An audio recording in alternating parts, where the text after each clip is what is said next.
carbon, waste, water, materials, lean manufacturing, productivity, decarbonisation strategy, ESG strategy, so across the board. Nowadays 2XE, we started that company back in 2011. Our clients include the likes of Toll Group, Coke, IKEA, Pepsi, Diageo, Australian Venue Co, Discovery Parks, a lot of other sort of larger clients, as well as a lot of smaller clients as well. So we cover a lot of ground in different areas.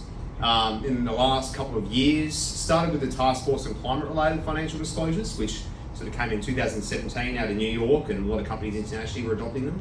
And now that's sort of transitioned into ISSB, and which is now the Australian equivalent, ASSB S2, basically Sustainability Climate-Related Financial Reporting Standards, all those acronyms. Last couple of years basically working with companies on how to respond to these disclosures. And the reason why we've called it from compliance to competitive advantage is because a lot of businesses are approaching this from a compliance perspective. They're going, well, I need to respond to this because, the government says I should, and if I don't, I'll get a fine, so I better get ready and respond to these. It's a compliance box ticking exercise. And my overall point is, well, you're putting all this effort in to assess your climate-related risks and opportunities, count your carbon emissions, put in place transition plans, and report these to your shareholders and get your board involved. If you're going to put all this effort into preparing for this, why not leverage it for more than just compliance, right? Why not leverage it for something that has a greater benefit than that, which is why I've titled it this way. So how many of you have heard about the ASSB S2 climate-related financial reporting? And so a number of you have, right? So I'm not gonna talk at you about what is in store here, because I'm sure most of you are across this. But I'll paraphrase it, and on one screen here you can take a photo if you want to read it later, but this is pretty much what summarizes it. So pretty much starting from 1st of January next year, companies of certain thresholds will need to start reporting on a whole bunch of different elements relating to how they manage their climate-related risks and opportunities, and how those said risks and opportunities will impact their short, medium, and long-term financial performance. So pardon the French, but now shit is getting real for businesses, right? It's not just about saying here's a risk, but how will these risks or opportunities affect short, medium, and long-term financial performance? Which is a pretty big ask, pretty big question to start to sort of model out, right? So there's a lot of work involved in setting this up. And now I'm going to say there's a lot of work involved. Those of you who are service providers, who obviously maybe read between the lines, there's a lot of work involved, there's a lot of money to be made as a service provider. And sure thing, you've got a lot of larger consulting firms out there putting some pretty big price tags on preparing businesses for this. Our view is that there's an efficient way of doing this in a way that just doesn't waste time. As I said, engineer by background, maybe that's a gift and a curse. The curse part of it is I'll try and pursue the most efficient option because I just get bored looking at documents all the time, which typically means you're trying to cut through the crap and focus on what it takes to lead to an effective response to the compliance requirements. Also maintaining compliance, but also looking at that, how do we leverage this for greater benefit? So in terms of who's covered, there are 3 cohorts of descending kind of size and scale as far as revenue, assets owned, FTE.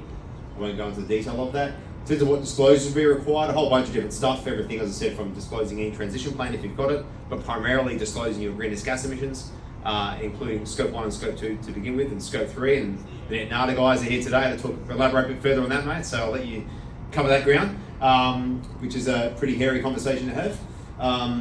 But then obviously deep diving into things like climate resilience, scenario analysis. So in terms of scenario analysis, modelling the implications of these risks on the business's prospects and financial prospects into the future.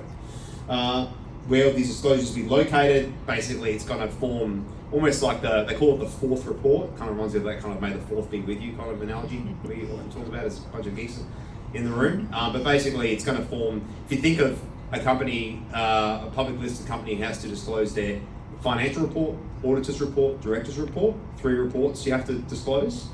The sustainability report will be the 4th report, assured report to be disclosed by these businesses, right? So pretty serious report to be put up there. Yes, it's starting from next year, ratcheting down with the cohorts in the following years. And a whole bunch of other details which I won't go through because we don't have time, and plus you guys might fall asleep by the time we're finished. In terms of what needs to be reported, as you can see here, a whole bunch of different things across governance, strategy, risk management, metrics and targets. These things will ratchet up over the years. So year 1, for example, a business will need to disclose limited assurance against Scope 1 and Scope 2 emissions and any risks and opportunities identified in year 1. Year 2, that'll move, Scope 3 emissions will come into that, as well as more detail around risk management plans and those kinds of things, right? So the level of detail will ratchet up over time. The level of assurance will ratchet up over time as well. Year 1, we start with limited assurance, so basically a review, a red flag analysis of any particular gaps missing. In year 2 onwards, reasonable assurance will start to kick in, and that's audit grade assurance basically, right? So I guess my overall message to sort of finish here, and then I'll hand it over maybe to Simon, possibly next, in terms of coordination. It's more, our view on these disclosures is that it's more than just this box ticking exercise. Our view is you're doing so much work in preparing for these disclosures. There's a lot of gold in that risk analysis, right? If you do it right. There's a lot of gold if you unpack Scope 3 and start to explore the further detail behind that. There's a lot you can get out of this process, and you can leverage it for, improving overall risk management, opportunities analysis, being able to engage with customers more effectively, being able to sort of improve access to capital financing, low interest, flexible interest loans, sustainability linked loans, that kind of field, and a whole bunch of other kind of benefits you can leverage out of all this work. And that's really where we sit in the context of this whole thing. Is it's not just about this compliance, it's about leverage for greater gain. And that's where, in a 2X entire sort of methodology around climate-related disclosures is aiming for this. Compliance is frankly the easy thing to do, right? Like it's, that's kind of the basic sort of minimum chips thing, right? We want to try and go beyond that. And then, in terms of the businesses that we often see as ones that are best poised to leverage this for greater advantage than just compliance. Firstly, they're recognising that carbon data is a key input into their business planning process, using 3.5-inch floppy disks as well, old school. My team put that up there. I'm like, oh, you have no idea how old school it is. But anyway, we're all a bunch of old school geeks. Second one, innovative business models. So businesses are seeing this as an opportunity to innovate their business model, right? They think of their business in a different context rather than just trying to patch their existing business model in terms of limiting risk for their existing business model. They look at this and go, well, in a climate constrained world 20 years from now, what does their business model need to look like to thrive in that environment, right? Third thing is they're recognising that these requirements are now going to improve their supply chain resilience and security. And finally, they're setting themselves up to inform easier tracking and reporting, which includes not just things like software systems and applications, but the entire internal processes, roles, responsibilities, those kinds of things internally to help manage that tracking and reporting more effectively. So happy to address any questions as they arise, but I think, leave it at that. Thank you very much. Nick, I've got a quick question for you. I know that these tier 1 and it boils down quite quickly, but how wide is this net going to capture?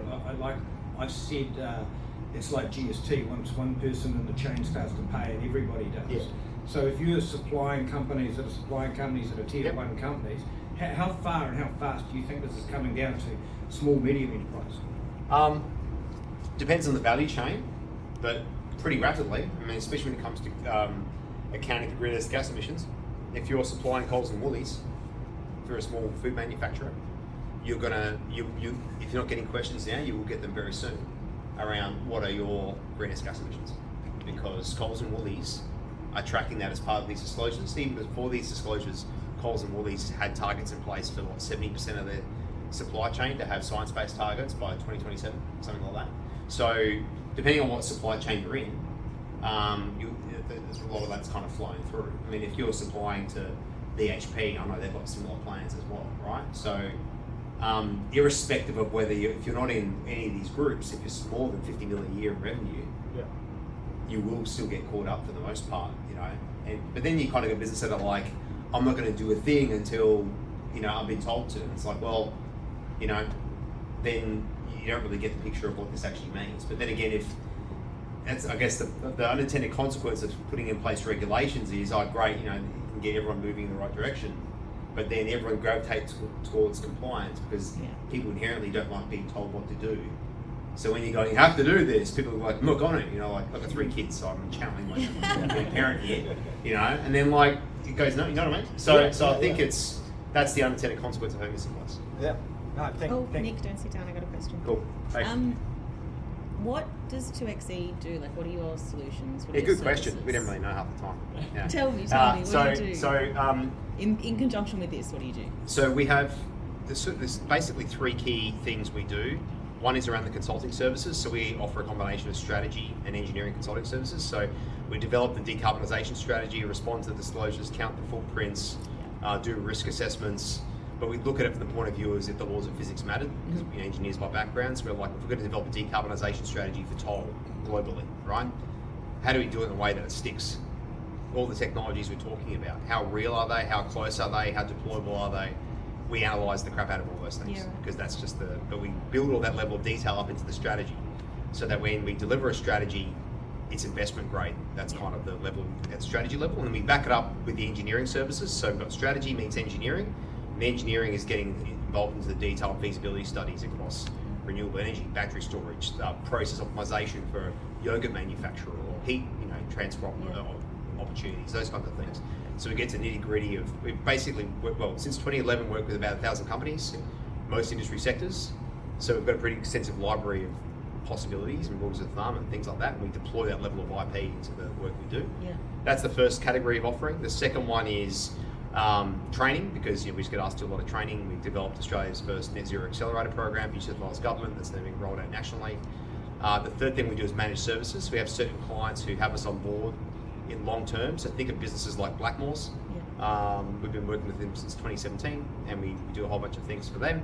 And so we have a managed service, and within that we have our own kind of software applications and things like that that help to scale what we do. So that pretty well gives you a bit of a summary. Thank you. No worries.